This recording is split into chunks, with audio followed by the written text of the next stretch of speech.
प्रतापगढ़ नाम के एक छोटे से गांव में भोला नाम का एक गरीब लड़का रहता था। उसके परिवार में उसके साथ उसके बूढ़े माता पिता रहते थे। भोला का परिवार बहुत ही गरीब था।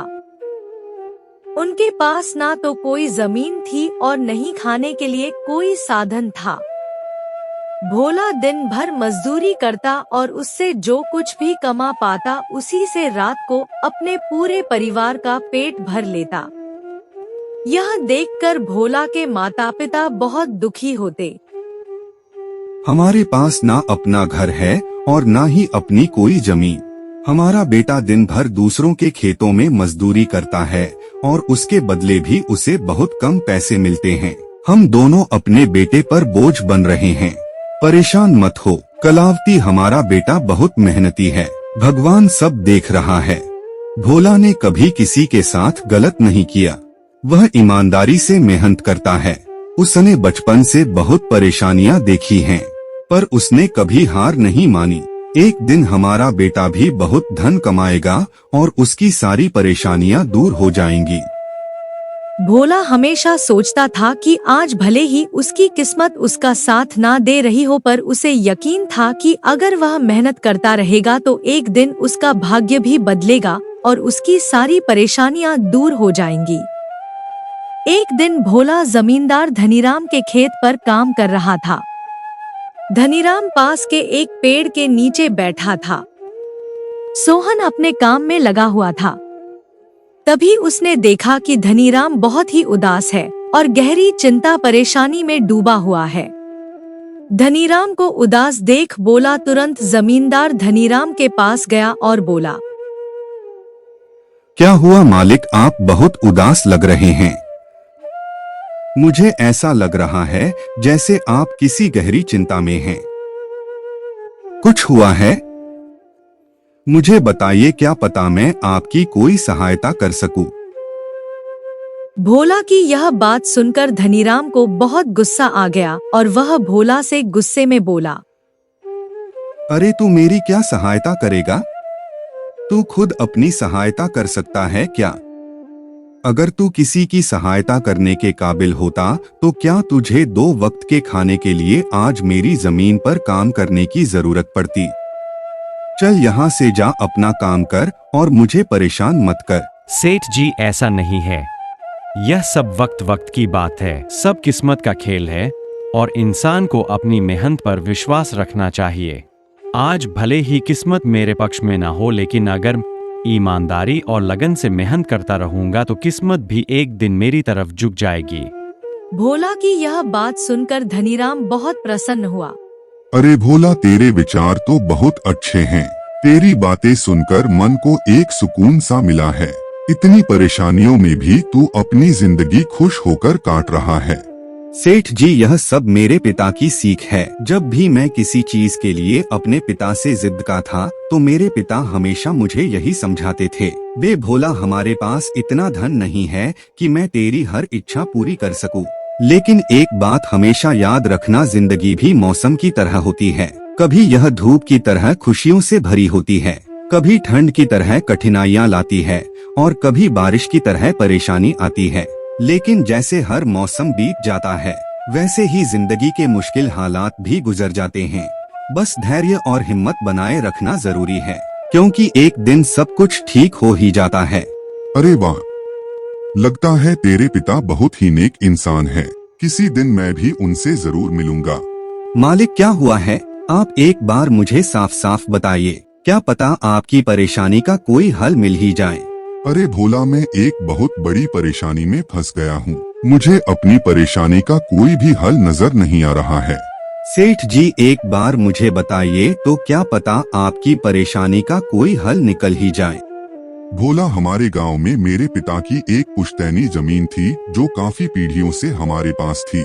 उस पर मेरा और मेरे भाई का हक है, पर हमारे गांव के ही 2 बाप बेटों ने उस पर कब्जा कर लिया है। मैं पुलिस थाने में केस दर्ज कराने की सोच रहा था, लेकिन गांव के बहुत बड़े बड़े लोग उनके साथ हैं। मैं कितनी भी कोशिश कर लूं, लेकिन मैं उन लोगों का कुछ नहीं बिगड़ पाऊंगा। अब तो उन लोगों ने उस जमीन पर खेती भी शुरू कर दी। मेरे पिता की पुश्तैनी जमीन मेरे हाथों से छीनी जा रही है, इसलिए मैं बहुत परेशान हूँ। मुझे समझ नहीं आ रहा मैं अब क्या करूँ। आप सही कह रहे हैं सेठ जी। अगर आप कानून का सहारा लेकर भी अपनी जमीन को वापस लेने की कोशिश करेंगे तो भी आप उनका कुछ नहीं कर पाएंगे। हाँ भोला, अब तू ही बता मैं अब क्या करूँ। मैं तो सोच सोच कर परेशान हो गया हूँ। मेरी पुश्तैनी जमीन छीनी जा रही है और मैं कुछ भी नहीं कर पा रहा। भोला ने कुछ देर सोचा और कहा, मालिक आप चिंता मत कीजिए, हर परेशानी का कोई ना कोई हल जरूर होता है। अगर आप चाहे तो एक तरीका है जिससे आप अपनी जमीन वापस पा सकते हैं। अगर ऐसा कोई तरीका है तो जल्दी बताओ भोला, वह क्या तरीका है। भोला ने धनीराम को अपनी सारी तरकीब पूरी तरह समझा दी। तरकीब सुनकर धनीराम भोला से कहता है, अरे वाह भोला, तू तो बहुत समझदार है। तूने तो बहुत अच्छी तरकीब बताई है। ऐसे तो मेरी जमीन मुझे जरूर मिल जाएगी।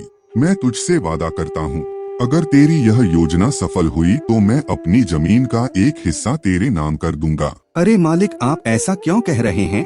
आप मेरे मालिक हैं। आपकी वजह से मुझे अपने घर के लिए 2 वक्त का खाना मिल जाता है। आपकी मदद करना तो मेरा फर्ज है। मुझे आपकी जमीन नहीं चाहिए। ठीक है भोला, तुम बहुत नेक इंसान हो। कल से तुम इस काम पर लग जाओ। अगले दिन भोला हीरा और माधव नाम के उन बाप बेटों के पास पहुंच जाता है जिन्होंने धनीराम की जमीन पर कब्जा कर रखा था। नमस्कार सेठ जी। जी मैं यहाँ से गुजर रहा था तो पास के लोगों ने बताया कि आपके यहाँ काम के लिए मजदूर की जरूरत है। क्या आपके यहाँ मुझे भी कोई काम मिल सकता है? अरे अरे कौन हो तुम? तुमसे किसने कह दिया कि यहाँ मजदूर की जरूरत है? यहाँ किसी मजदूर की जरूरत नहीं है। सेठ जी मैं एक मजदूर हूँ, पास ही के एक गांव में रहता हूँ। काम की तलाश में इधर उधर भटक रहा हूँ। हर दिन कहीं ना कहीं काम मिल जाता है, बस उसी काम को करके अपना पेट पालता हूँ। कभी खेती कर लेता हूँ तो कभी कोई मजदूरी। अरे भाई मैंने कहा ना, यहाँ किसी भी मजदूर की जरूरत नहीं है। इसका मतलब धनीराम सेठ आपके बारे में सही कह रहे थे। धनीराम ने हमारे बारे में क्या कहा? अरे कुछ नहीं सेठ जी, चलिए तो मैं चलता हूँ। सेठ जी आपके यहाँ तो कोई काम नहीं है, मैं अपने लिए कहीं और कोई काम देख लेता हूँ। भोला वहाँ से जाने लगता है। तभी हीरा और माधव ने भोला को रोककर यह पता लगाने के लिए बोलता है कि धनीराम ने भोला को उन लोगों के बारे में क्या बताया है। अरे भाई इधर आओ, शायद तुम्हारे लिए हमारे पास एक काम है। धन्यवाद सेठ जी, बताइए क्या काम है? आप जो भी काम बोलेंगे मैं हर काम करने के लिए तैयार हूँ। आखिर बूढ़े माँ बाप का पेट पालना है। अरे सब्र रखो, काम तो हम तुम्हें बता ही देंगे। पहले यह बताओ कि धनीराम हमारे बारे में क्या कह रहा था। सेठ जी मैं पहले धनीराम सेठ के यहाँ काम करता था, पर वह बहुत ही कंजूस और बदतमीज आदमी है। मैं उनके यहाँ दिन रात मेहनत करता, पर इतनी मेहनत करने के बाद भी वो मेरी सही मजदूरी नहीं देता था। इस बात पर कल मेरी उससे बहस हो गई थी। फिर क्या हुआ? धनीराम ने हमारे बारे में क्या कहा? जब मेरी सेठ धनीराम से बहस हो रही थी तब उसने ने मुझे कहा कि पूरे गांव में उनसे ज्यादा मजदूरी कोई नहीं दे रहा। तो मैंने गुस्से में कह दिया कि गांव के सबसे बड़े जमींदार हीरा सेठ और माधव सेठ सबसे अच्छी मजदूरी देते हैं, इसलिए उनके यहाँ हमेशा काम करने वालों की भीड़ रहती है। हाँ भाई बिल्कुल सही कहा था। आखिर हम गांव के सबसे बड़े जमींदार हैं। हमारा फर्ज है कि जो भी मजदूर हमारे यहाँ काम करता है उसे उसकी मेहनत के हिसाब से सही मजदूरी मिले। वाह सेठ जी, आपने बहुत अच्छी बात कही। धनीराम सेठ कभी भी आपकी बराबरी नहीं कर सकता, वह तो शायद आपके जितना भी नहीं सोच सकता।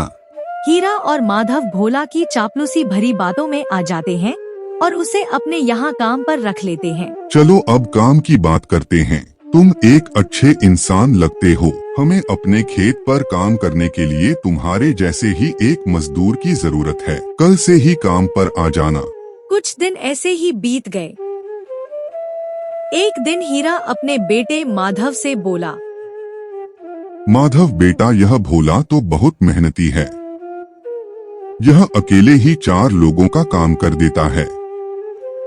अच्छा हुआ कि हमने इसे रोक लिया। हाँ पिताजी, आप सही कह रहे हो। भोला बहुत मेहनती है। इसके जितना काम शायद ही कोई और करता होगा। यह पूरा दिन यहाँ काम पर अकेला लगा रहता है। भोला की मेहनत ने हीरा और माधव का दिल जीत लिया। कुछ दिन और बीत गए। एक शाम हीरा और माधव अपने खेतों का दौरा कर रहे थे। जब वे अपने खेत पर पहुँचे तो देखा कि भोला इतने देर तक भी काम कर रहा था। भोला भाई, अब तो रात होने वाली है, तुम इतनी देर तक काम क्यों कर रहे हो? अब घर जाओ और आराम कर लो। सेठ जी, हमारी किस्मत में आराम कहाँ है? घर पर बूढ़े माँ बाप है, काम नहीं करूँगा तो उनके लिए 2 वक्त का खाना कहाँ से जुटा पाऊंगा? घर पर बैठकर आराम करने से अच्छा है कि मैं काम करूँ। इस तरह मेरा मन भी लगा रहता है। तुम बहुत मेहनती हो भोला, आज का काम यहीं छोड़ दो और घर जाकर आराम करो। नहीं सेठ जी, इसकी कोई जरूरत नहीं है, मैं काम करने में ही खुश हूँ। आप लोग जाइए, मैं ठीक हूँ। ठीक है भोला, फिर हम जाते हैं। जब तुम्हारा मन करे काम खत्म करके अपने घर चले जाना, ठीक है।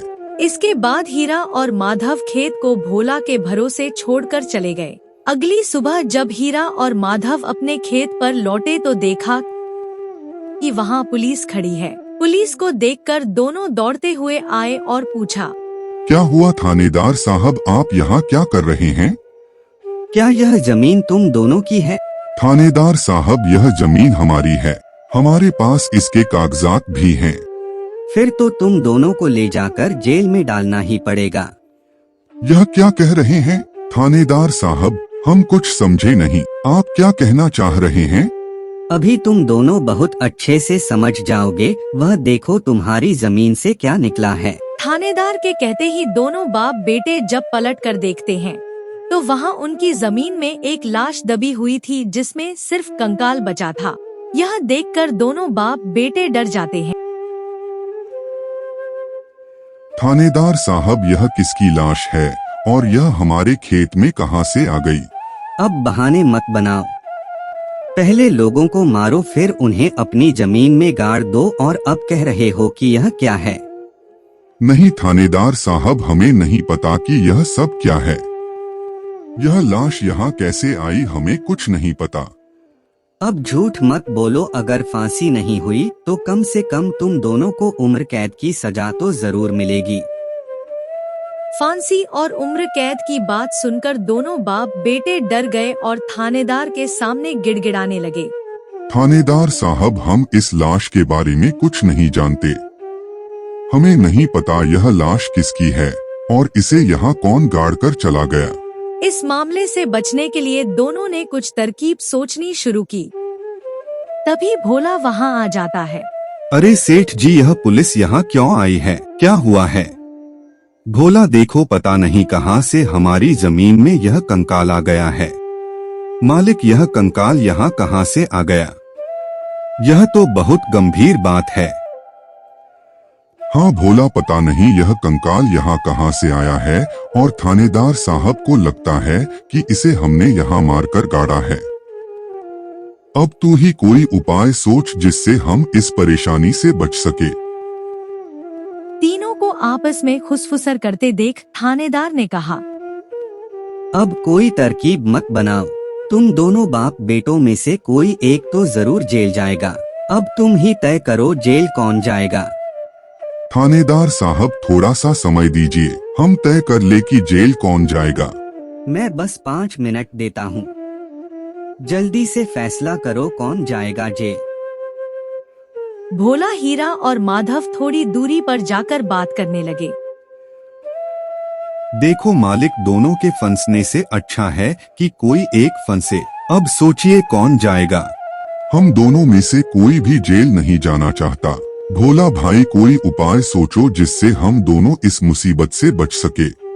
मालिक, एक बात कहूँ, इस कंगाल को देखकर ऐसा लगता है कि इसे काफी महीने पहले जमीन में दबाया गया होगा। माधव फांसी की बात सुनकर पहले ही डर गया था और भोला की बात सुनते ही उसने फटाफट पूरी कहानी भोला को बता दी। देखो भोला भाई, सच कहूँ तो यह जमीन हमने कुछ महीने पहले ही धनीराम से हड़प ली थी। हीरा की बात सुनकर भोला ऐसा दिखाने लगा जैसे उसे कुछ पता ही ना हो। क्या क्या कहा मालिक आपने? यह जमीन हड़पी थी? मुझे कुछ समझ नहीं आ रहा, जरा साफ साफ बताइए। माधव ने जमीन हड़पने की पूरी कहानी भोला को बताई। पूरी कहानी सुनने के बाद भोला ने कहा, मालिक मेरे पास एक तरकीब है जिससे सांप भी मर जाएगा और लाठी भी नहीं टूटेगी। जल्दी बताओ भोला भाई, क्या तरकीब है? तरकीब बताने से पहले मुझे यह बताइए कि आप लोगों के लिए क्या ज्यादा जरूरी है, यह है जमीन या आप दोनों की जान? भोला, इसमें पूछने वाली कौन सी बात है? हमारे लिए जमीन से ज्यादा हमारी जान प्यारी है। तो एक काम कीजिए मालिक, आप सबसे पहले जाकर थानेदार को बताइए कि यह जमीन सेठ धनीराम की है। आप उनसे बोलिए कि हमने तो कुछ महीने पहले ही यह जमीन बस काम करने के लिए उनसे ली थी, बाकी का काम मैं संभाल लूंगा। अरे भोला, लेकिन इससे तो हमारी जमीन हमसे छीन जाएगी, फिर क्या होगा? नहीं मालिक, शायद आप मेरी तरकीब समझ नहीं पाए। जब आप थानेदार को बताएंगे कि यह जमीन सेठ धनीराम की है तो पुलिस किसे गिरफ्तार करेगी? सेठ धनीराम को। और जब धनीराम जेल चला जाएगा तब आप लोग फिर से जमीन पर कब्जा कर सकते हैं। इससे आप लोग भी जेल जाने से बच जाओगे और जमीन भी आपके ही के पास रहेगी। भोला की तरकीब सुनकर दोनों बाप बेटे दंग रह गए। वाह भोला भाई, तुम तो बहुत होशियार हो। आज तक तुमने हमें अपने काम से खुश किया था, अब तुम्हारी बुद्धि हमारी जान भी बचाएगी। इसके बाद तीनों थानेदार के पास गए और भोला ने जो कुछ कहा था वही बात दोनों बाप बेटे थानेदार से कहने लगे। थानेदार साहब, यह जमीन हमारी नहीं है। हमने कुछ महीने पहले ही काम करने के लिए यह खेत धनीराम सेठ से लिया था। वह जब खुद फंस गए हो तो अब किसी और को फंसाकर अपनी जान बचाना चाहते होंगे। साहब, अगर आपको हमारी बात पर यकीन नहीं हो रहा तो आप भोला से पूछ लीजिए। वह हमारे साथ बस कुछ दिनों से ही काम कर रहा है। इससे पहले वह सेठ धनीराम के यहाँ काम करता था। बोलो भोला, यह जमीन किसकी है? थानेदार साहब, यह जमीन सेठ लालाराम की है। हीरा सेठ और माधव सेठ ने तो बस कुछ समय से इस जमीन पर खेती कराना शुरू किया है। भोला की यह बात सुनकर थानेदार ने भोला से कहा, सेठ धनीराम को बुलाने के लिए कहो। भोला, तुम एक काम करो, जाओ और सेठ धनीराम को बुलाकर लेकर आओ। भोला तुरंत जाकर सेठ धनीराम को बुला लेता है, परंतु धनीराम अपने साथ गांव के सरपंच को भी अपने साथ ले आता है। यहाँ क्या हो रहा है? यहाँ इतने लोग क्यों जमा है? देखिए सरपंच जी, इन दोनों की जमीन से एक कंकाल निकला है और अब यह लोग कह रहे हैं कि यह जमीन इनकी नहीं है बल्कि सेठ धनीराम की है। थानेदार ने सरपंच जी को पूरी कहानी सुना दी। अपने आप को फंसा देख माधव ने सरपंच से कहा, नहीं सरपंच जी, यह जमीन हमारी नहीं है। हम यहाँ बस कुछ समय से काम कर रहे हैं। आप हमारे मजदूर भोला से पूछ लीजिए। हाँ थानेदार साहब, यह जमीन सेठ धनीराम की है। मैं कैसे मान लूं कि यह जमीन धनीराम की है? हमारे यहाँ का थानेदार तो कह रहा था कि इस जमीन पर कोई केस चल रहा है और इस जमीन पर तुम्हारा कब्जा था, और अब तुम कह रहे हो कि यह जमीन धनीराम की है। नहीं साहब, हमने धनीराम के साथ धोखा किया था। हम बस इस जमीन को हड़पना चाह रहे थे, लेकिन अब हमें यह जमीन नहीं चाहिए। अगर आप चाहें तो हम केस भी वापस ले लेंगे। सरपंच के कहने पर थानेदार वहां से चला जाता है। सरपंच ने धनीराम से कहा, अब बताओ यह कंकाल यहाँ कैसे आया? तुमने किसे मारकर यहाँ गाड़ा है? अरे साहब, यह तो नकली कंकाल है। इन दोनों ने मिलकर मेरी जमीन हड़प ली। मैंने और भोला ने मिलकर यह तरकीब सोची थी ताकि इन दोनों से सच निकलवा सकें। धनीराम की बात सुनते ही दोनों बाप बेटों के पैर तले जमीन खिसक गई। यह हम दोनों की साजिश थी, इन लोगों के मुंह से सच निकलवाने के लिए।